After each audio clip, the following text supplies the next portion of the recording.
We're joined now by the Democratic Alliance MP Cilliers Brink. Cilliers, good afternoon to you and thank you for your time. What evidence does your party have that there's a sort of coordinated attack on the metros and the DA mayors in these metros? Isn't that just politics? You would expect opposition parties to oppose you. Well, Stevens, the first obvious answer is that there are two motions of no confidence, one against the Tshwane Mayor, Randall Williams, and the other against MP Cilliers, which will both serve this week, as well as very clear indications that a motion of no confidence is also coming for Tanya Campbell. That could be politics if you just see it in an isolated incidents, but we don't believe that it's isolated incidents. We believe that this is a coordinated attack by the ANC, who is angry about having lost power and determined to get it back. And if you doubt that the ANC is capable of some pretty devious stunts where it's lost power, just cast your mind back to what happened to the city of Tshwane in 2020, when the city was placed under administration by the Gauteng provincial government for 8 disastrous months. It entered that period with a budget surplus, and when the DA eventually went to court and undid the administration decision by the Gauteng provincial government, the city had a 4.6 billion rand budget deficit. So I think it's very important that the DA warns of the risk and explains what is happening in these metros so that residents and the public understand, and that parties don't allow a wedge to be driven between especially coalition partners and letting the ANC gain a political advantage in that way. Okay, all of that may be true, but in the end, I'm going to put Tshwane to one side for just a moment because the politics there is slightly different. But in Joburg and Ekurhuleni, you're only in power because the EFF voted for your speakers and mayors. In that situation, do you think that the balance of power is shifting somehow? Do you think the EFF, the EFF said yesterday they want Randall Williams out in Tshwane, but you don't rely on them there. But do you think that they might now vote for ANC candidates for Speaker and Mayor in Ekurhuleni and Joburg? Well, in Joburg, there is a majority without the EFF. It's only in Ekurhuleni where the EFF and the ANC, if they band together, they can indeed remove the mayor.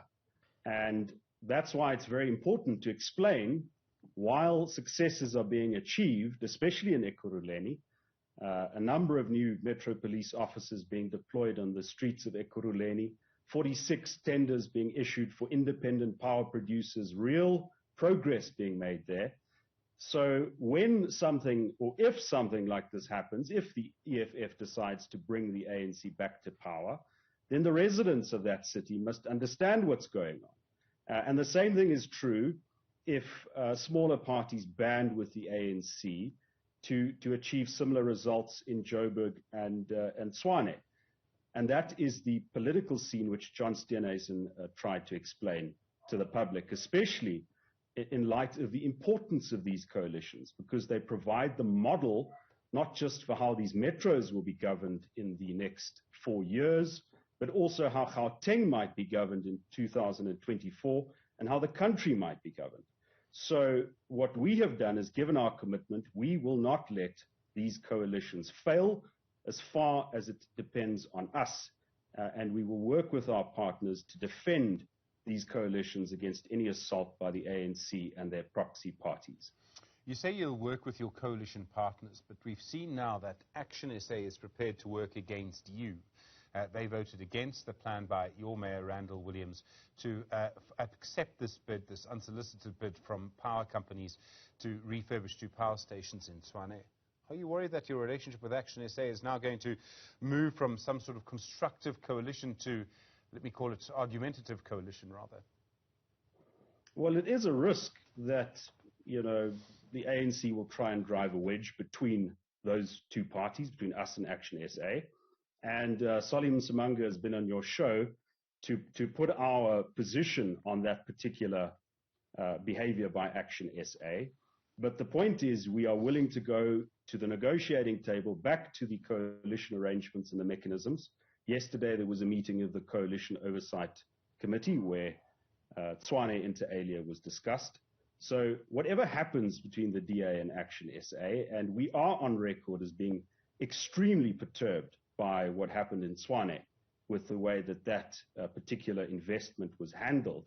Whatever happens there, we are committed to resolving these disputes so that things actually get done and so that we don't see a return of ANC mayors in these metros.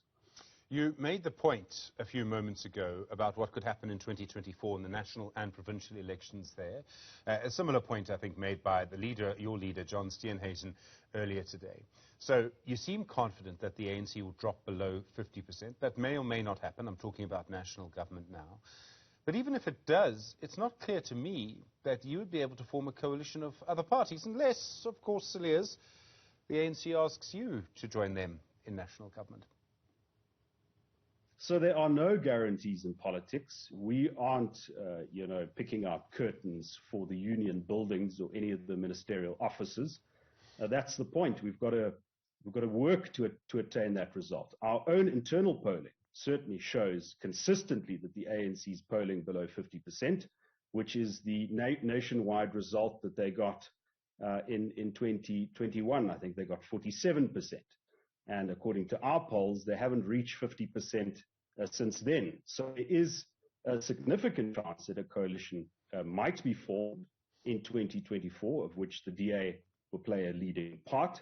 But there's no guarantee. The ANC might get 48% or 47% and form a coalition with a smattering of small parties like it did in Nelson Mandela Bay.